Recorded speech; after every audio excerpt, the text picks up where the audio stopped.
రోజులు గడుస్తున్నాయి కానీ లెక్కలు తేలడం లేదు. తమిళనాడు రాజకీయాల్లో అనిశ్చితి కొనసాగుతూనే ఉంది.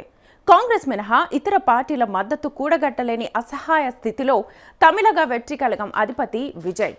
ఒక్కరంటే ఒక్క ఎమ్మెల్యే కూడా కట్టుదాటకుండా గట్టిగా పట్టు బిగించిన డిఎంకే.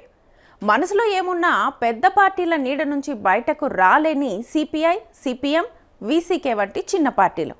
దీంతో త్రిశంకు ముడి వీడ్డం లేదు. ఇదే నేపథ్యంలో ద్రవిడ సిద్ధాంత మూలాలున్న డిఎంకే, అన్నా డిఎంకేలు కలిసి చిన్న పార్టీలతో కలిసి ప్రభుత్వాన్ని ఏర్పాటు చేసే అవకాశం ఉందని తెలుస్తోంది.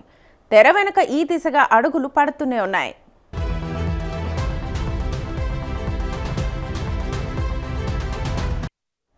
డిఎంకే, అన్నా డిఎంకేకు చెందిన కొందరు నేతలు చేస్తున్న వ్యాఖ్యలు దీనికి బలాన్ని చేకూరుస్తున్నాయి. డిఎంకేతో కలిసి ప్రభుత్వాన్ని ఏర్పాటు చేసేందుకు అన్నా డిఎంకే సంసిద్ధంగానే ఉంది. రెండు కూటముల్లోని చిన్న పార్టీలు దీనికి సమ్మతంగానే ఉన్నా అన్నా డిఎంకే పుదుచ్చేరి కార్యదర్శి అన్బళగన్, డిఎంకే అధికార ప్రతినిధి టీకేఎస్ ఇలంగోవన్ చేసిన వ్యాఖ్యలే ఇందుకు నిదర్శనం. డిఎంకేతో పొత్తు ఉండదని, కానీ 118 మంది ఎమ్మెల్యేల మద్దతుతో పళనిస్వామి త్వరలోనే గవర్నర్ను కలవబోతున్నారని అన్బళగన్ వ్యాఖ్యానించారు.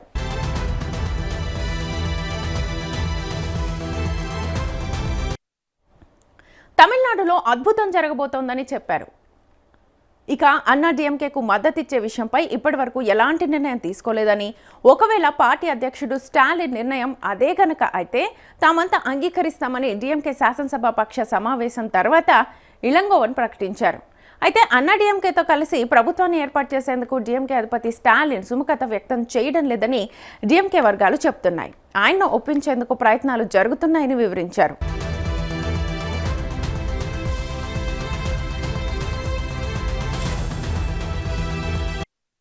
ఇక అత్యధిక స్థానాలను గెలుచుకున్న టీవీకేను కాదని, ద్రవిడ పార్టీలు అధికారం చేపడితే ప్రజల్లో వ్యతిరేకత వచ్చే ప్రమాదం ఉందని, విజయ్పై సానుభూతి పెరుగుతుందని, స్టాలిన్ శషభిషలకు ఇదే కారణమని ఆ పార్టీ వర్గాలు విశ్లేషిస్తున్నాయి.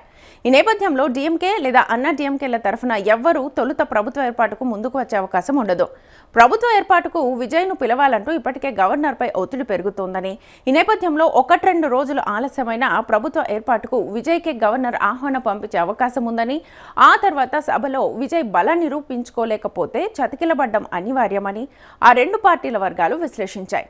అప్పుడు డిఎంకే, అన్నా డిఎంకే ఇతర చిన్న పార్టీలన్నీ కలిసి పోస్ట్ ఎలక్షన్ అలయన్స్గా ఏర్పడి ప్రభుత్వ ఏర్పాటుకు తమను ఆహ్వానించాలని గవర్నర్ను కోరే అవకాశం ఉందని వివరించాయి.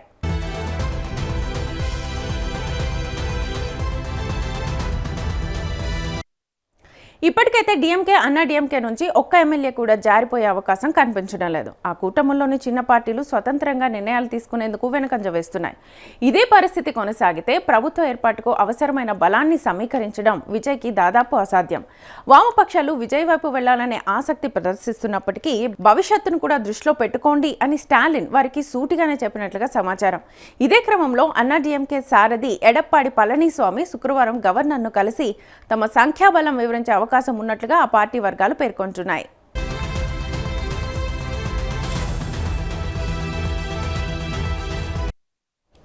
హంగ్తో నెలకొన్న అనిశ్చితి కొనసాగుతున్న వేళ డిఎంకే అధినేత ఎంకే స్టాలిన్ నర్మగర్భ వ్యాఖ్యలు చేశారు. గురువారం సాయంత్రం జరిగిన డిఎంకే శాసనసభ పక్ష సమావేశంలో ఆయన ప్రసంగించారు.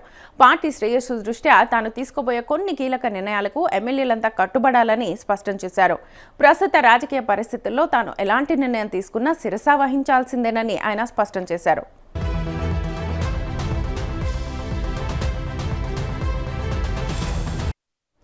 మరోవైపు ప్రజల మద్దతు మనకే ఉంది, ప్రభుత్వ ఏర్పాటుకు అవకాశం మనకే రావాలి, అలా కాదని డిఎంకే, అన్నా డిఎంకే కలిసి సర్కారును ఏర్పాటు చేసేందుకు ప్రయత్నిస్తే మొత్తం 107 మంది ఎమ్మెల్యేలం రాజీనామా చేసేస్తాం అని టీవీకే చీఫ్ విజయ్ స్పష్టమైన నిర్ణయానికి వచ్చినట్లుగా ఆ పార్టీ వర్గాలు తెలిపాయి.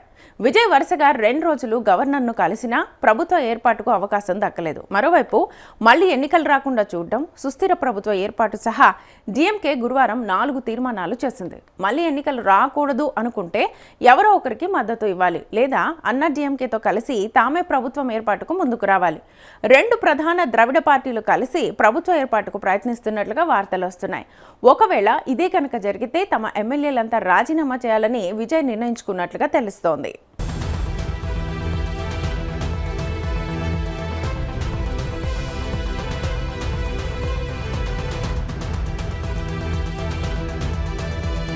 ఏకగ్రీవంగా శాసనసభాపక్ష నేతగా ఎన్నుకున్న ఎమ్మెల్యేలు ఆయన్ను ముఖ్యమంత్రిగా ప్రమాణ స్వీకారం చేయించేందుకు సిద్ధమవుతున్నారు.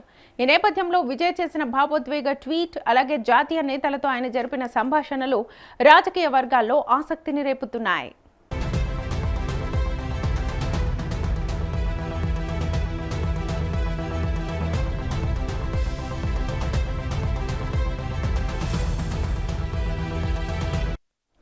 తమిళనాడు శాసనసభ ఎన్నికల్లో దళపతి విజయ్ స్థాపించిన టీవీకే పార్టీ ప్రభంజనం సృష్టించిన విషయం తెలిసిందే. ఎగ్జిట్ పోల్స్ అంచనాలను తల్లకిందులు చేస్తూ తమిళనాడులో టీవీకే పార్టీ సంచలనం సృష్టించింది.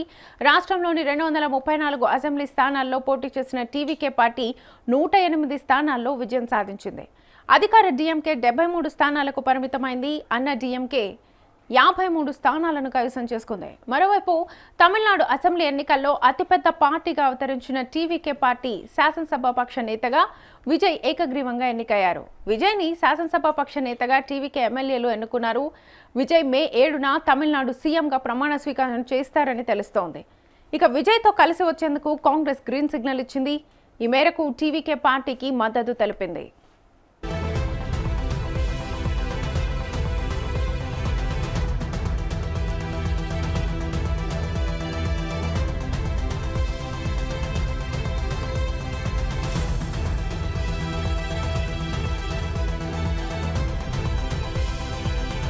అయితే తమిళనాడు ఎన్నికల్లో సంచలన విజయం తర్వాత విజయ్ తొలిసారిగా ట్వీట్ చేశారు.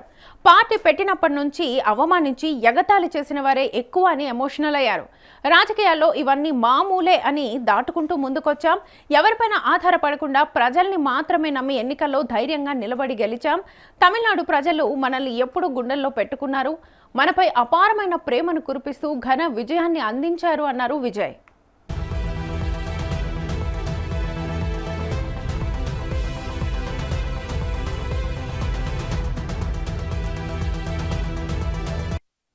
ఈ ఎన్నికల్లో గెలిచింది కేవలం టీవీకే పార్టీ మాత్రమే కాదు, ప్రజాస్వామ్యం కూడా.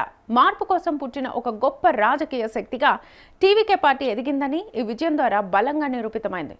ఎప్పటికీ సాధ్యం కాదు అనుకున్న రాజకీయ మార్పును సుసాధ్యం చేసిన తమిళనాడు ప్రజలకు జీవితకాలం రుణపడి ఉంటాను.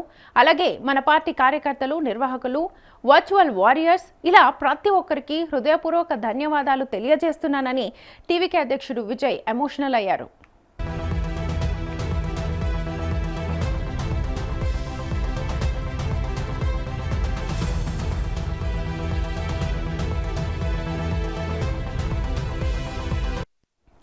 అంతకుముందు తమిళనాడు ఎన్నికల్లో గెలుపు తర్వాత తొలిసారి విజయ్ ట్వీట్ చేశారు. తనకు శుభాకాంక్షలు చెప్పిన ప్రధాని మోదీకి రిప్లై ఇచ్చారు. శుభాకాంక్షలు తెలిపిన ప్రధాని మోదీకి ధన్యవాదాలు. ప్రజల శ్రేయస్సే మా ఏకైక లక్ష్యం.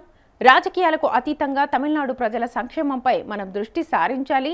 ఈ విషయంలో కేంద్ర ప్రభుత్వ మద్దతును ఆశిస్తున్నామని విజయ్ పేర్కొన్నారు. మరోవైపు తనకు ఫోన్ చేసి అభినందనలు తెలిపిన కాంగ్రెస్ అగ్రనేత రాహుల్ గాంధీ కూడా విజయ్ థ్యాంక్స్ చెప్పారు.